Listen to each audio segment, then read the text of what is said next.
இன்றைய முதல் வாசகம் திருத்தூதர் பணிகள் நூலிலிருந்து வாசகம்.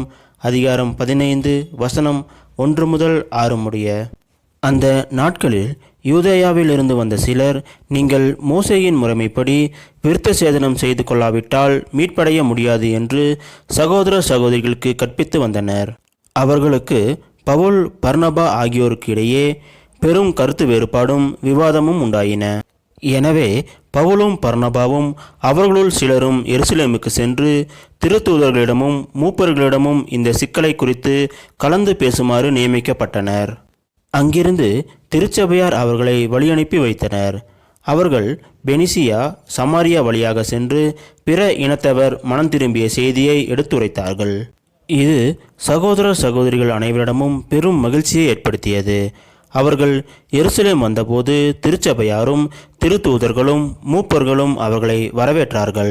அப்போது கடவுள் தங்கள் வழியாக செய்த அனைத்தையும் அவர்கள் அறிவித்தார்கள். ஆனால் பரிசேய கட்சியினருள் ஆண்டவரிடம் நம்பிக்கை கொண்ட சிலர் எழுந்து, அவர்கள் விருத்த சேதனம் செய்து கொள்ள வேண்டும், மோசேயினது சட்டத்தை கடைபிடிக்க அவர்களுக்கு கட்டளையிட வேண்டும் என்று கூறினர். இதனை ஆய்ந்து பார்க்க திருத்தூதரும் மூப்பரும் ஒன்று கூடினர். இது ஆண்டவர் வழங்கும் அருள்வாக்கு. இறைவா, உமக்கு நன்றி. இன்றைய நற்செய்தி புனித யோவான் எழுதிய நற்செய்தியிலிருந்த வாசகம். அதிகாரம் 15 வசனம் 1 முதல் 8 முடிய. அக்காலத்தில் இயேசு தம் சீடரை நோக்கி கூறியது, உண்மையான திராட்சை கொடி நானே, என் தந்தையே அதை நட்டு வளர்ப்பவர். என்னிடம் உள்ள கனிக்கொடாத கிளைகள் அனைத்தையும் அவர் தரித்து விடுவார்.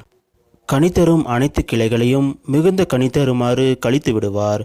நான் சொன்ன வார்த்தைகளால் நீங்கள் ஏற்கனவே தூய்மையாயிருக்கிறீர்கள். நான் உங்களோடு இணைந்து இருப்பது போல நீங்களும் என்னோடு இணைந்து இருங்கள். கிளைகள் திராட்சை கொடியோடு இணைந்து இருந்தாலன்றி தானாக கனித்தர இயலாது. அதுபோல நீங்களும் என்னோடு இணைந்திருந்தாலன்றி கனித்தர இயலாது. நானே திராட்சை கொடி, நீங்கள் அதன் கிளைகள். ஒருவர் என்னுடனும் நான் அவனுடன் இணைந்திருந்தால் அவர் மிகுந்த கனி தருவார். என்னை விட்டு பிரிந்து உங்களால் எதுவும் செய்ய இயலாது. என்னோடு இணைந்து இராதவர் கிளைகளைப் போல தரித்தெறியப்பட்டு உலர்ந்து போவார்.